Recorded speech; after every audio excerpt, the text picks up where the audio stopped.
new synthetic killer drug known as Flakka is spreading rapidly across the United States and already causing an epidemic of overdose fatalities and acts of violence. We're talking about Flakka. Flakka? The drug is called Flakka. Some have dubbed it the insanity drug. And it's everywhere. It's been described as the scariest drug in the world. More powerful than heroin or cocaine. This is a synthetic drug that can alter your state of mind, raising excited delirium, body temperature, and literally losing their mind.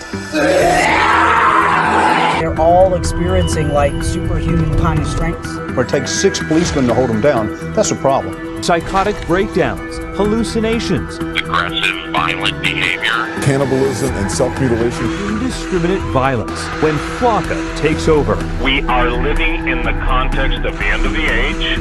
We are a nation under judgment.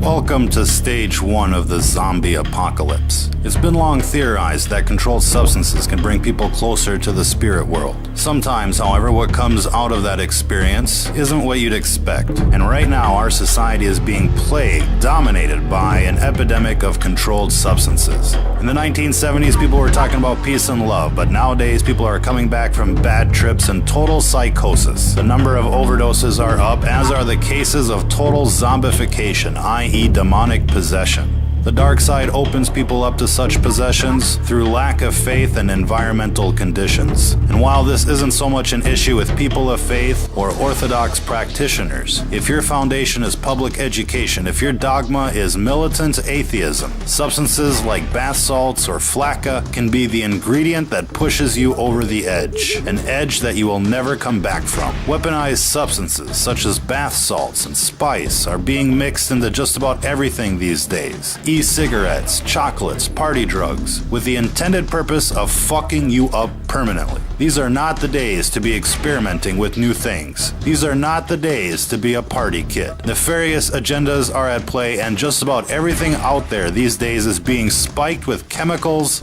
to do you in. This recent craze of legal highs, for example, has become epidemic in proportion. Coupled with the outbreak of pharmaceutical abuse, heroin abuse, meth abuse, this all has the potential to doom an entire generation like never before. Our message is clear. Don't be a guinea pig. Whatever is out there circulating on the streets these days is experimental in nature. Cities are receiving experimental batches so that the effects can be recorded and analyzed. Now, we'd like to think that most of you out there have the common sense to avoid these types of substances. But if not, let this be a fair warning to you. If what you're into is not 100% natural, if your surroundings and mental state is not 100% positive, whatever you're thinking about is not worth the experimentation. Even alcohol has the potential of channeling in evil spirits. If you go to a liquor store in British English societies, hard liquor is called spirits, and it's called spirits for a very good reason. Again, these are gateway substances, and when they're added to the atheist psyche, anything is possible. If you've ever seen somebody turn bright red while drinking, you're basically watching demonic forces take over. Most times, the affected individuals are unaware, and while most of us dismiss their drunken behavior as simply being drunken behavior, there is something else going on. The dark side is constantly trying to induce what's called mutation by design. It's the main reason why everything you buy is laced with chemical or unnatural substances. They call the food GMOs, with the intended purpose of changing the composition of people from a natural state to an unnatural state, from a natural vibration to an unnatural vibration. And while this gets into the metaphysics of the world at large, what you're seeing here isn't natural,